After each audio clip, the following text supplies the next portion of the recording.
नमस्कार दोस्तों, आप सब कैसे हैं? बोलती कहानियाँ में फिर से आपका स्वागत है। आज मैं आपके लिए एलिस की कहानी लेकर आई हूँ। एलिस एक आम विदेशी औरत है। वो यूरोप से आई है और इसकी कहानी शायद आप में से ही किसी की कहानी हो सकती है। एलिस एक दुविधा में है, एक परेशानी में है और मैं चाहती हूँ कि आप उसकी दुविधा का हल निकालें।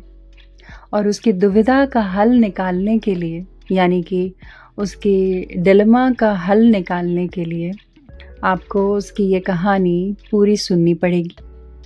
तो चाहे आप अपने घर में आराम से सोफ़े पर बैठकर या बिस्तर पर बैठकर सुन रहे हों या सफ़र में सुन रहे हों, इस कहानी को पूरा ध्यान से ज़रूर सुनिए। कहानी है एलिस की। भारत के एक छोटे से कस्बे में एक विदेशी औरत रहती है। एलिस यूरोप से आई है और यहाँ आकर उसने छोटा सा व्यापार शुरू किया है।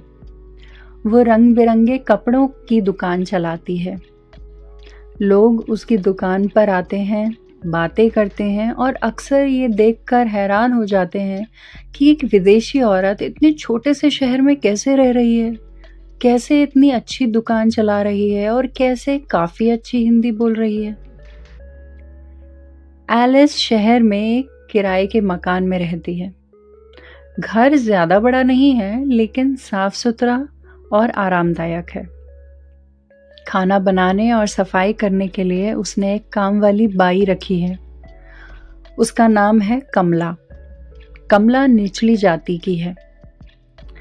कस्बे के कई लोग ऊंची जाति के हैं और वो लोग अक्सर उसकी जाति के बारे में या उसे नीचा दिखाने के लिए उसको ताने मारते हैं या बहुत सारी बातें बनाते हैं।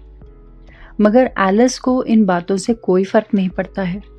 उसकी सोच बिल्कुल अलग है। वो कहती है कि इंसान की पहचान उसके दिल से होती है, जाति या रंग से नहीं। कमला को ये बात सुनकर शुरू में तो बहुत अच्छा लगा, मगर वो ये भी सोचती है कि अरे ये तो विदेशन है, इसे हमारी संस्कृति, हमारा समाज, हमारी बातें कहाँ समझ में आएंगी। शुरू में सब कुछ ठीक चला। वो सफाई करती, खाना बनाती और एलिस से हंसकर बातें भी करती। एलिस भी उससे इज्जत से पेश आती, चाय पिलाती और कभी-कभी अपने साथ ही बैठा कर खाना भी खिलाती। लेकिन धीरे-धीरे हालात बदलने लगे। कमला ने बहाने बनाने शुरू कर दिए। कभी कहती, दीदी बच्चा बीमार है, थोड़े पैसे दे दो। तो कभी कहती, घर में शादी है, कुछ मदद कर दो ना, थोड़े पैसे चाहिए।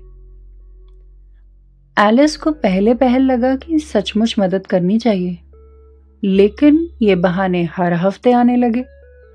इतना ही नहीं, कमला ने बिना पूछे अपने रिश्तेदारों को भी एलिस के घर लाना शुरू कर दिया है। कभी उसकी बहन आ जाती है, तो कभी उसका देवर, तो कभी कोई और। धीरे धीरे कमला ने एलिस के घर को अपना ही घर समझना शुरू कर दिया है। कभी कभी एलिस जब काम से लौटती है तो देखती है कि उसके ड्राइंग रूम में अनजान लोग बैठे हैं जो चाय पी रहे हैं। एलिस अंदर ही अंदर बहुत असहज महसूस करने लगी है। वो सोचती है कि ये तो मेरा घर है, लेकिन अब मुझे ही यहाँ अजनबी जैसा लग रहा है।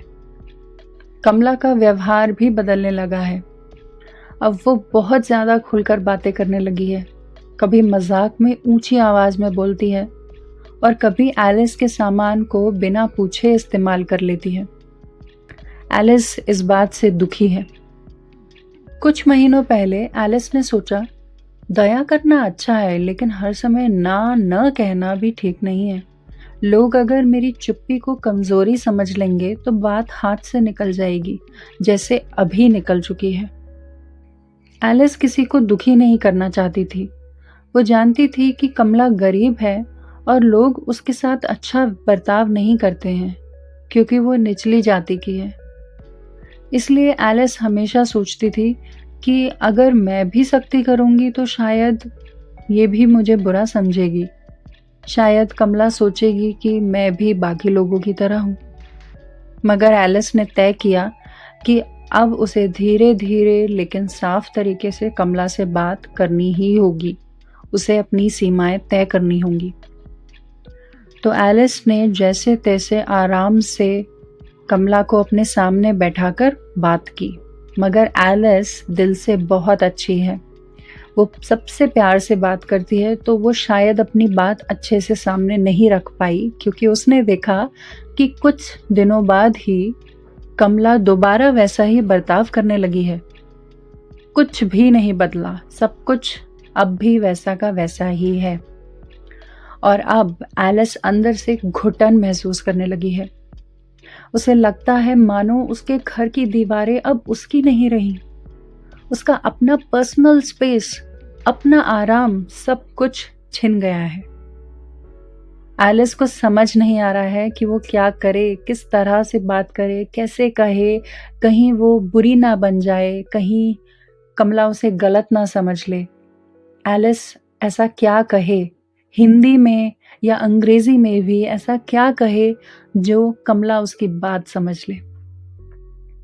अब यहाँ एलिस को आपकी मदद की ज़रूरत है। आप मुझे कमेंट सेक्शन में लिखकर बताइए कि अगर आप एलिस की जगह होते तो आप क्या करते, या अगर एलिस आपकी दोस्त होती तो आप उसे क्या सलाह देते। ऐसी परिस्थिति में, ऐसी सिचुएशन में एलिस को क्या करना चाहिए, उसे किस तरह से बात करनी चाहिए। ये फीडबैक आपका हिंदी में भी हो सकता है, अंग्रेजी में भी हो सकता है, या फिर आपकी अपनी मातृभाषा में भी हो सकता है। मगर कमेंट सेक्शन में ज़रूर लिख के बताइएगा। आप सुन रहे थे बोलती कहानियाँ। मैं एक बार फिर एक नई कहानी लेकर आपके सामने ज़रूर आऊँगी। नमस्कार।